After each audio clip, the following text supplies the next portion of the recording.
Hi everyone, my name is Fong. I'm going to talk about our work explore image deblurring via blur kernel space. Motion blur occurs due to camera shake or rapid movement of objects in a scene.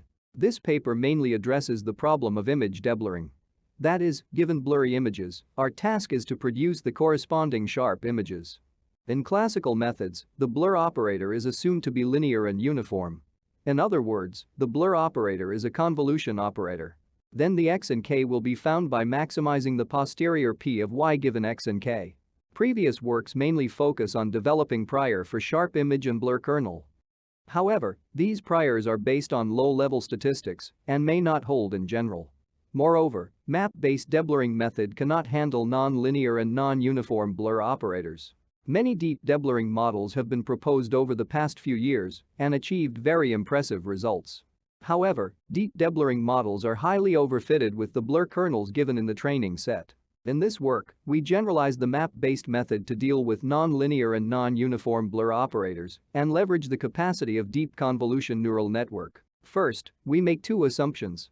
There exists a blur operator family parameterized by k such that for all sharp image x and blurry image y, there exists k such that y equals f of x and k. We also assume that k can be recovered from x and y by a function g.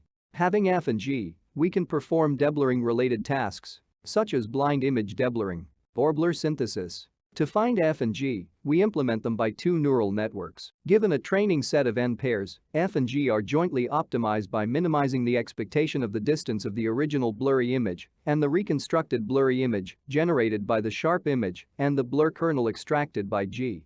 Once the blur operator family f has been learned, we can use it for image deblurring.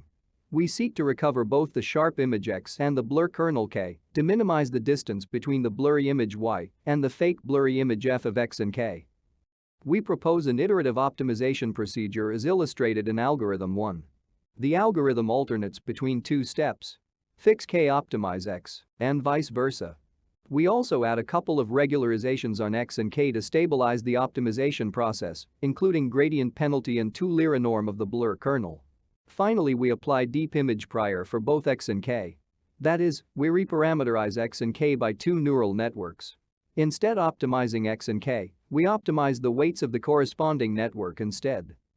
In many situations, the domain of the sharp image x is simpler, so we can have better reparameterization for x. Here we follow the pulse method.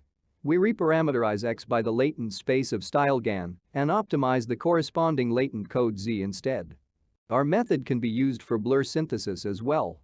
For a triplet x1, y1, and x2, we can use the function g to extract the blur kernel of the pair x1, y1, and then transfer it to x2.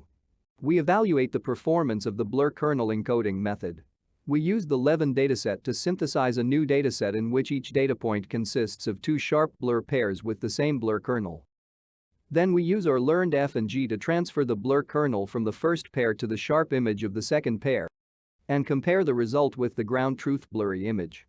Our method achieves very high PSNR scores, demonstrating its ability to extract and transfer the blur kernels. For standard deblurring datasets, we use our method to create the corresponding synthesized datasets by randomly swapping blur kernels between the image pairs. PSNR scores of a SOTA deblurring model when training on blur swap datasets are comparable to the ones obtained when training on the original dataset. We now evaluate our blind image deblurring method and compare it to other methods in a cross-domain setting. Our method consistently generates sharp and visually pleasing results. We compare our deblurring results and different baseline methods on face deblurring task. Our method shows superior performance compared to other methods. We show some visualization of the blur synthesis method. Here we transfer the blur kernel of the pairs in the middle to the sharp images in the first column.